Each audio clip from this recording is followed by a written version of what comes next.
ఐబొమ్మ రవి నిజంగా ఏం చేయాలంటే తెలంగాణ ప్రభుత్వం ఐబొమ్మ రవిని మన రవీంద్ర భారత్కి పిలుచుకొని సన్మానం చేసి ఇగో ఈడ్రా ఒరిజినల్ మనిషి అని చెప్పాలి. మంచి పదవి ఇచ్చి సైబర్ క్రైమ్ నరికట్టమని చెప్పాలి. అతన్ని మీతో కాకపోతే సజ్జనార్ గారు వీళ్ళని ఎట్లా పట్టుకోవాలో అతన్ని వాడి తెలుసుకో. ఐబొమ్మ రవి మీ బొమ్మలని బయట పెట్టిండు. మీరు చేసి ఎవరిది ఇవ్వమన్నాడా? నేను 200-300 కోట్ల రెమ్యునరేషన్ ఎవరు ఇవ్వమన్నారా? మిమ్మల్ని ఎంత ఉంటుందా పాప్కార్న్ సినిమా టాకీస్ పోతే?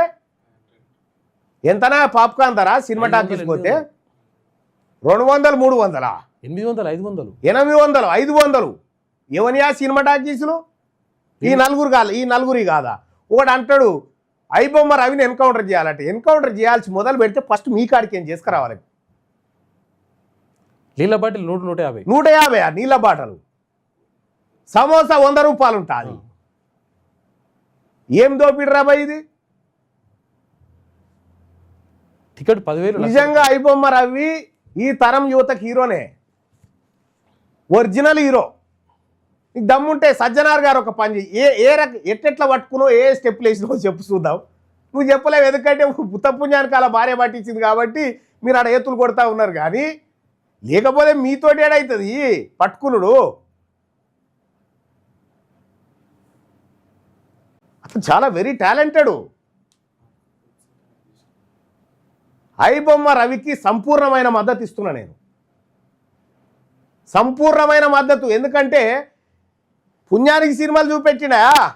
నేను సినిమాలు చూడాను కానీ పుణ్యానికి సినిమాలు చూపెట్టిండు. నిజంగా పైసలు సంపాదించాలనుకుంటే సజ్జనార్ గారు ఇప్పుడు ఆ ఏసకాలను పక్కపండి కూర్చుని పెట్టుకొని ప్రెస్ మీట్ పెట్టినావు కదా, ఇంటి దోపిడి బాధితులు లేకపోతే అత్యాచారానికి గురైన బాధితులను అట్లా కూర్చుని పెట్టానట ప్రెస్ మీట్ పెట్టినావా నీ ముఖానికి? ఎందుక పెద్ద పెద్ద డైలాగులు నువ్వేదో హీరో అన్నట్టుగా? ఆ హీరోలకు నువ్వు హీరో, ఈ దోపిడి ముఠాకు నువ్వు హీరోవి. చేయాల్సి వస్తే ఫస్ట్ మీ కాడికేం చేసుకురావాలి కదా, ఏదన్నా చర్యలు తీసుకోవాల్సి వస్తే. చెంచల్ కూడా జైల్లో ఐబొమ్మ రవిని పెట్టిరు. ఎన్ని రోజులు పెడతారా? మీరు చేసింది సంసారి పనా? మీరు చేసింది ఎన్ని చేయలే సజ్జనార్ గారు? నా దగ్గర ఎన్ని ఎరికేనా? నువ్వు పైసలు తీసుకొని కబ్జాలు ఇప్పించిన ఎన్నున్నాయో నా తానా లెక్కలేని ఉన్నాయి. ఆర్టీసీలో వాటర్ బాటిల్ వాళ్ళ బొమ్మలకి ఇచ్చి ఒక్కదందా నా నీది? ఇక ఎందుకు చెప్తావు ఇవన్నీ? మా సొంటోళ్ళ నోరు బయట పెట్టుకుంటావు.